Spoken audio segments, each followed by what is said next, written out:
What would you do if you woke up one day and you found out you had the potential to become one of the most powerful beings the entire world has ever seen? Would you use this newfound power to help out the less fortunate? Would you dedicate your life to a craft and become one of the greatest of all time in your respective field? Or maybe you'd go insane, you'd rip off all your clothes and reunite with nature, unable to come to terms with the pressure involved of being the best. Or, it's just a completely wild idea, you could slowly over the course of a few days devise a plan to assassinate everyone in all the major cities in the world without anyone knowing by studying their layouts and putting them in a list, while simultaneously discovering the fact that making a plan to assassinate everyone that has any sort of significance in the world is actually a way easier task to accomplish than you previously anticipated. But no one would do that. Right? Now, I didn't do this challenge with any cheats or glitches, but I did do the classic cheese strat at the start and upgraded my sneak to level 100 to get this perk, which allows daggers to do 15 times their base damage while sneaking, as this was a crucial perk for this challenge. As soon as I stepped out of this cave though, I could feel it. All of the Jarls in the world, including all the people in the villages, they shivered knowing that around 9 hours later, every single one of them would be dead to the hands of a walking cat with no clothes besides one single chef hat on its head. Whiterun, Whiterun, Whiterun. Probably the most recognizable city in pretty much all of Skyrim. You see, as my character commits crimes against humanity on a scale that's never been seen before in this universe, let me explain something. Remember how I said that devising a plan to kill everyone in Skyrim was way easier than I previously anticipated? Let me rephrase that. Killing everyone in Skyrim with the ability to manipulate time at ease was way easier than I thought. This challenge took me about 10 hours to do over the course of a few days, and I did try in the beginning to do it without quick saving, but I quickly realized that having 420 targets, yes, there's that many. You saw nothing! And playing perfect for 10 hours straight would be an impossible task, so I allowed the use of quick saves.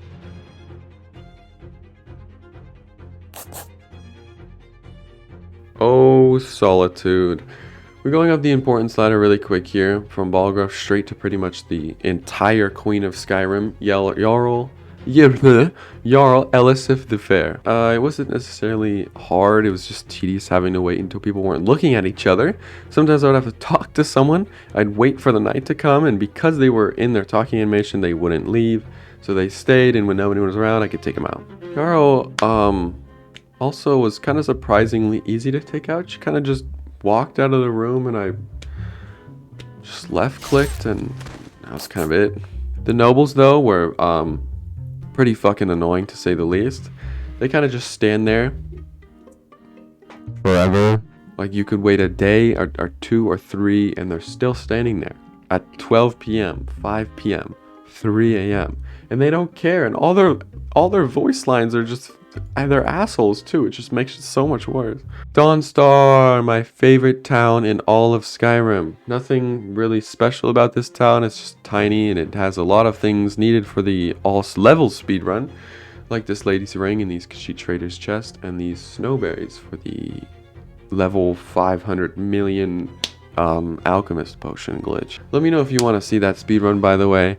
I spent like 50 hours designing a route to speedrun all of the levels in Skyrim, all 1800, but I scrapped it because I didn't want to actually do the run. The Three Stooges right there. 2, 2, and 2. There, and there.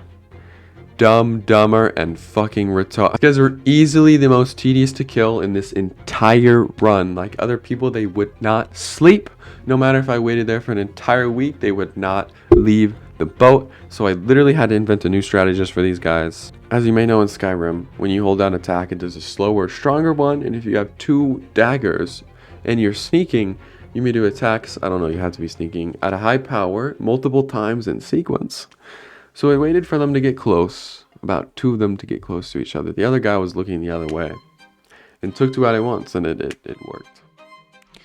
It was also about this time I started taking the rings, necklaces, crowns, and pretty much all the important things, including keys, off the people. So I'll show you what those look like at the end.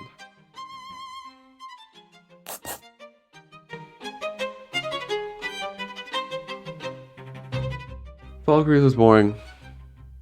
Nothing happened. I couldn't kill this guy because he was locked up and behind a quest, and I'm pretty sure that sounded like work. So I spared him. Anyway, the Jarl, Yeah, Valkyries just kind of... I don't know why Valkyries is Yaro. This place is unimportant.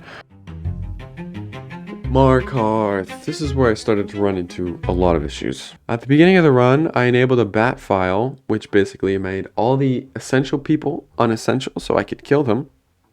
But there were still NPCs that were protected. I think they were quest protected. I think I read somewhere. So the mod... So I got a mod that allowed me to disintegrate them and it would pile in ash, but they didn't die. Not only did they not die... Not only did they not die, they basically came to life 3 minutes later. And I must have killed this guy like 5 times before I actually realized that...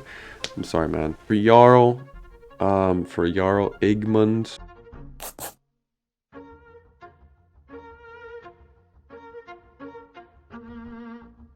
Morthal! Nothing happened here. Yep. Here's everyone dying. Literally nothing happened. Yep. That's the Yaro. Let's move on.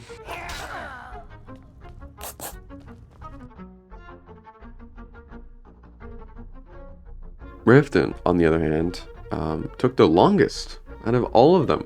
I sort of had a plan for Riften. I was going to go like this and then go around and end up like the Yaro's place. But I had to give it to them. The security for this place was like 10 times better than Whiterun.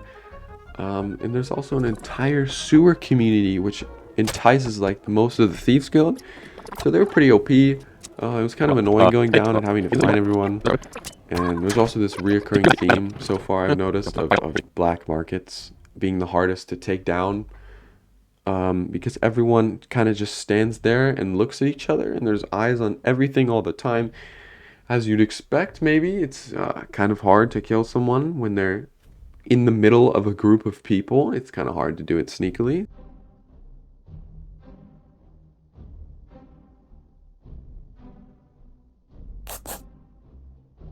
Windham. Second last major city. Fully gone. 300 people permanently removed from the world so far. And now with all of them gone, there was only 2 cities left to go. Following the same strategy as Riften, I decided to go around in a circle shape around the city. Circle back to the end where I took out debatably the most powerful Yaro. Not, I wouldn't say ruling wise, but just like person wise, probably the most powerful. Jarl Ulfric. But I have to make a confession. I lied. I didn't kill everyone in Skyrim's major cities. After going through all of the cities, leaving only a trail of ghosts and urban legends behind me, I found someone who I believed would become the next High Queen of Skyrim. It is the one and only Silda the Unseen. I decided that I couldn't bring myself to take her out, and when I started dropping all of my armor around her to just kind of lighten my load, I realized she asked if she could have it. But she was really nice about it, so I gave it all to her, and I just left her to it. Just let her have Windham all to herself.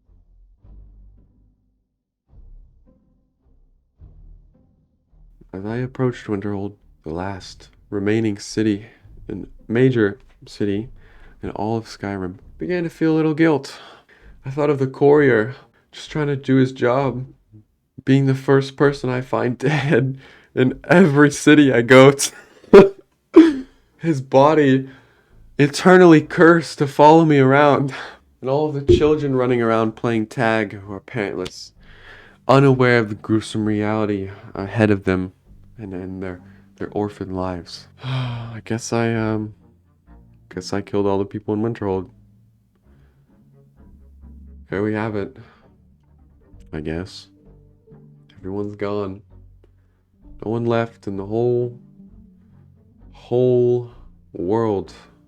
Almost. Like it's kind of hard not to say that because it's just little cities, but I'm trying to make it dramatic, okay? Every city, major city in the universe, completely empty, void of life. And you know what that means. I guess there's only really one thing left to do.